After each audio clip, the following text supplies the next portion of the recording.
हिमाचल प्रदेश विधानसभा में हमारे साथी एवं सहयोगी हमीरपुर के लोकप्रिय विधायक माननीय आशीष शर्मा जी, आज के कार्यक्रम के आयोजक हिमाचल प्रदेश के प्रिंसिपल सीसीएफ श्री राजीव कुमार जी, आज के कार्यक्रम की ऑर्गेनाइजिंग कमेटी के चेयरमैन और हमीरपुर के कंजर्वेटर फॉरेस्ट श्री निशांत मंडोत्रा जी, हमारे हमीरपुर की एसपी साहिबान आकृति जी,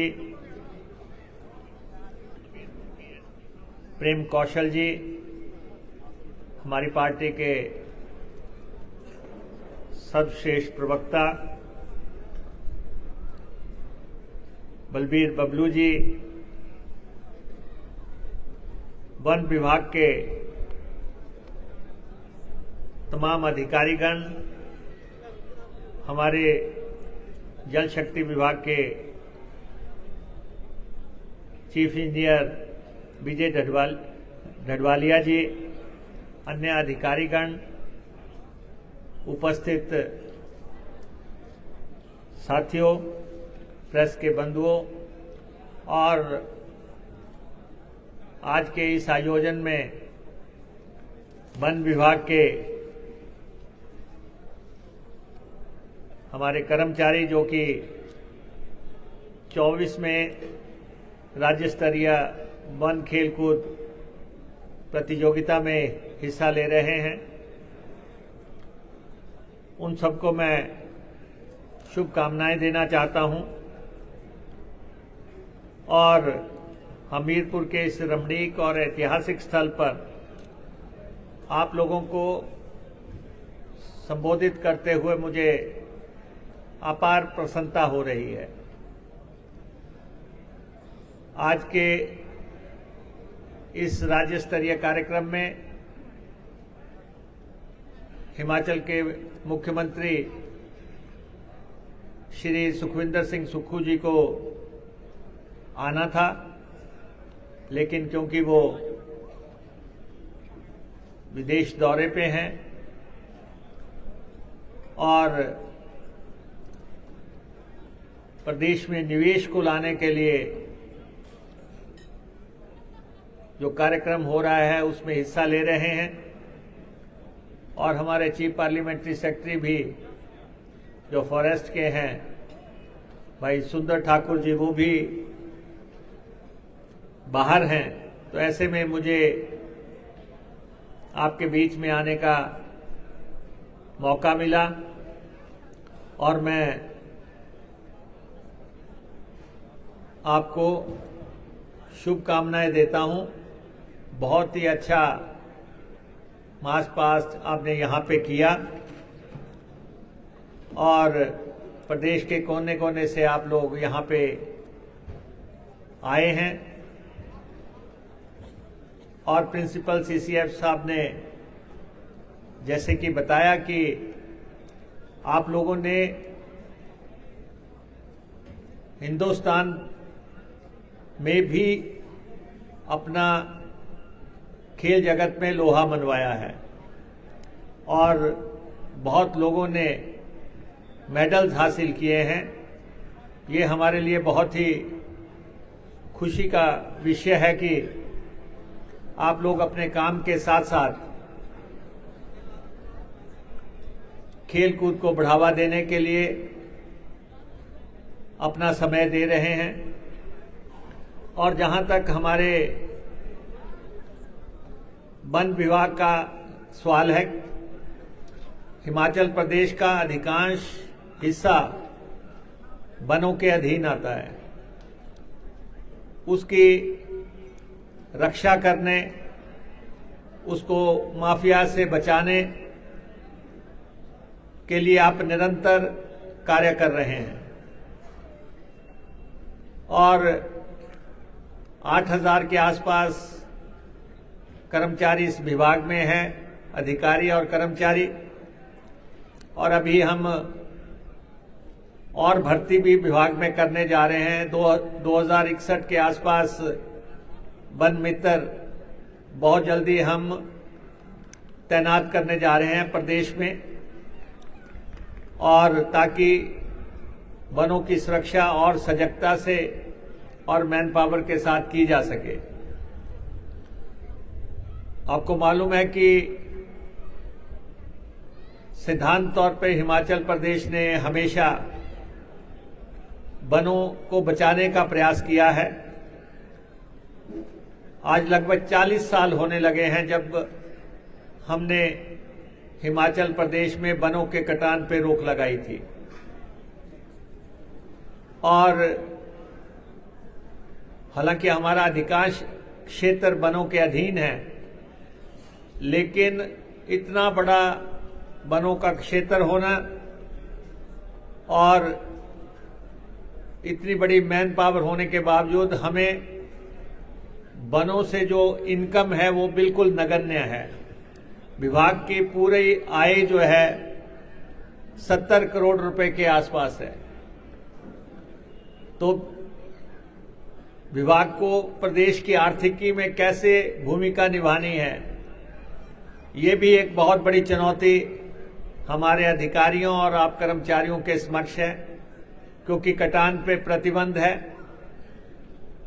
और हम केंद्र से भी मांग करते हैं कि हम लगातार देश के पर्यावरण संतुलन को बनाए रखने के लिए, संरक्षण के लिए, जब हम पेड़ों के पूर्ण कटान पे रोक लगा के रखी है, तो इसके एवज में इसकी भरपाई जो है केंद्र सरकार करे और वन विभाग की मदद करे।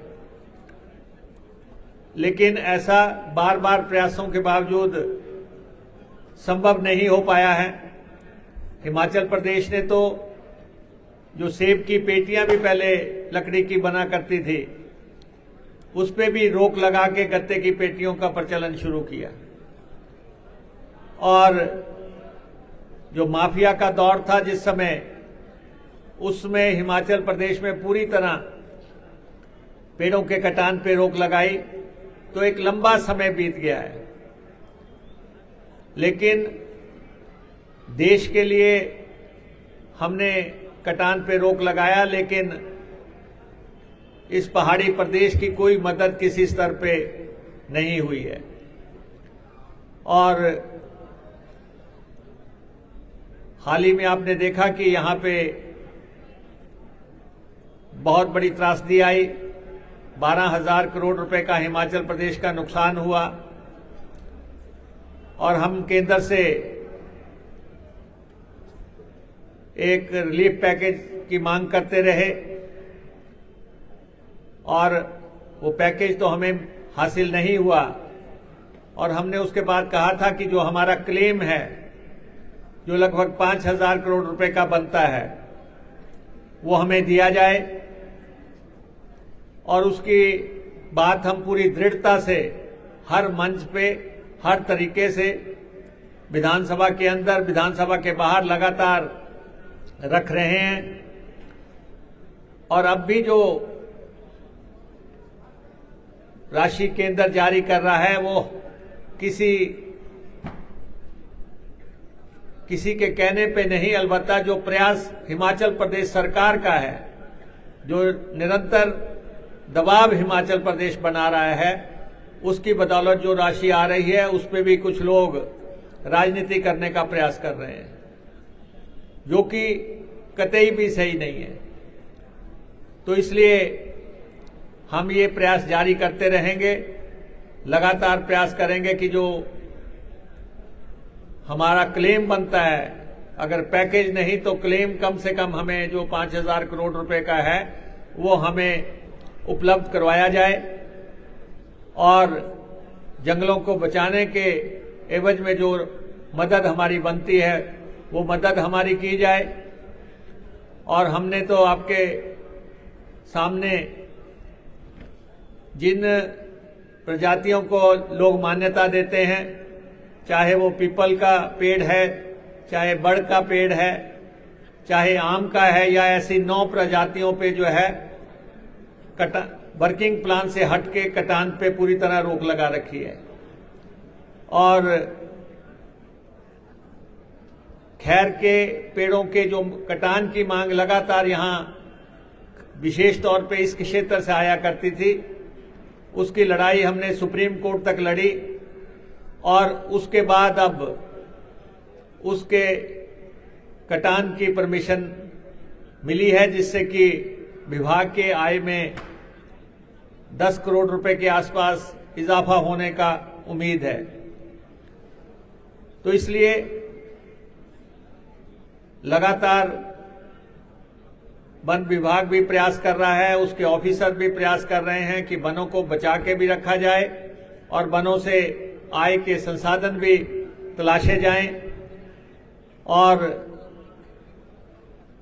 बेहतरीन कार्य हमारे वन विभाग ने पिछले सालों में किया है, इस साल में किया है, और मैं विभाग को शुभकामनाएं देता हूं कि हिमाचल प्रदेश के इस आबो हवा को मेंटेन करने के लिए जो प्रयास है उसको और बढ़ाया जाए।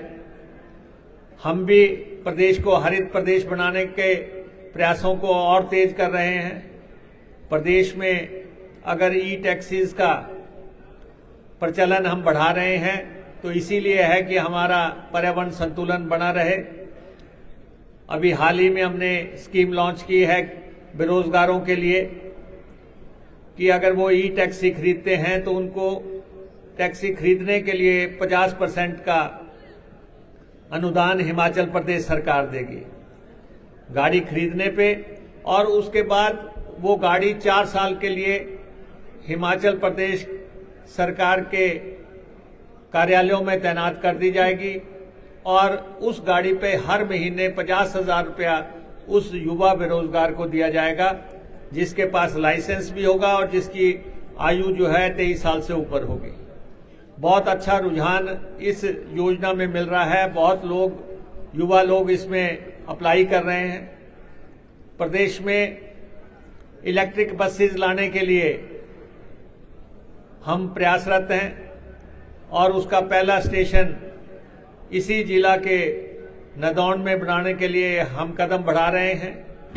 इसी जिला में हमारा ट्रांसपोर्ट डिपार्टमेंट प्रदेश का बेहतरीन बस अड्डा बनाने के लिए जो है कदम उठा रहा है और यहाँ पे स्थानीय विधायक भी बैठे हैं। इनको मैं विश्वास देना चाहता हूँ कि बेहतरीन और खूबसूरत और एक अच्छा बस अड्डा बहुत जल्दी जो है हम आपको तैयार करके देंगे और उसके लिए तमाम औपचारिकताएं हम पूरी कर रहे हैं। जमीन की जो औपचारिकताएं वो लगभग पूरी हो चुकी हैं। उसके डिजाइन बनाने के लिए 2 करोड़ रुपया जारी हो चुका है। बाकी जितना भी पैसा लगेगा उसके लिए धन की कोई कमी नहीं होगी कि हमीरपुर में एक अच्छा बस अड्डा बना के तैयार किया जाए। प्रदेश के संतुलित विकास के लिए हम लगातार प्रयासरत हैं और जो भी हिमाचल प्रदेश के विकास के लिए जरूरी है उसके लिए विषम परिस्थितियों के बावजूद भी हम कदम उठा रहे हैं। आप सब लोगों ने मिलके हिमाचल प्रदेश में कांग्रेस की सरकार स्थापित की और उसमें पहला साल जो था रणनीति बनाने का वर्ष था कि हमें क्या क्या प्रयास करने हैं और कैसे आगे विकास को बढ़ाना है। वो सारी औपचारिकताएं पूरी हैं। अब विकास आपको आगे बढ़ता हुआ दिखेगा, जमीन पे दिखेगा और हिमाचल प्रदेश के जो परिस्थितियां हैं उसके हिसाब से उसको योजना और आकार दिया गया है। मैं आपको एक बार फिर से बधाई देता हूं और मैं प्रिंसिपल सीसीएफ साहब हमारे बड़े काबिल ऑफिसर हैं, इनसे मैं एक आग्रह जरूर करना चाहूंगा कि एक तो आपका जो कर्मचारी हैं कल्चर का जो ट्रूप्स हैं ये आप अपने तैयार करें, ताकि जितने ये हमारे बच्चे हैं ये कल्चरल एक्टिविटीज में जो है देश और दुनिया में भी अपना धमाल मचा सकें, अपना स्थान कायम कर सकें। आज आपको हमीरपुर कॉलेज के छात्र बुलाने पड़ रहे हैं। अगले कार्यक्रम में आपके अपने बच्चे जो है यहाँ पे प्रस्तुतियां करें तो लगे कि जैसे दूसरे विभागों ने इसमें अपनी छाप कायम कर दी है, तो ये भी किसी से कम नहीं है। और एक से एक छुपा हुआ जो आर्टिस्ट आपको इनमें से मिलेगा। और मेरा आपसे ये भी आग्रह रहेगा कि आज आपको होमगार्ड का या पुलिस का बैंड मंगाना पड़ रहा है, आप अपना बैंड कायम कीजिए, फॉरेस्ट का अपना बैंड कायम कीजिए। और बच्चों से आप ऑप्शन पूछें कि बैंड पार्टी में कौन आना चाहता है। जैसे पुलिस ने अपना बैंड कायम कर लिया है और पूरे देश में जो है अपना पहचान कायम कर रहा है, तो हमारे फॉरेस्ट के ये जो कर्मचारी हैं ये भी किसी से कम नहीं है। कल्चर की दुनिया में भी, खेल की दुनिया में भी, बैंड की दुनिया में भी और वनों को बचाने की दुनिया में भी ये बेहतरीन काम करेंगे। मेरी शुभकामनाएं इनके साथ हैं। आप वनों की रक्षा के लिए कोई समझौता मत करना। वनों को जो नुकसान करते हैं, जो माफिया किस्म के लोग हैं, उनको निपटने में जो है आप पूरी पारदर्शिता और ईमानदारी से काम करके हिमाचल प्रदेश का आप झंडा बुलंद रखें। आपने मुझे यहाँ आने का मौका दिया। मैं एक बार फिर से पूरे वन विभाग का बहुत बहुत आभारी हूँ। धन्यवाद।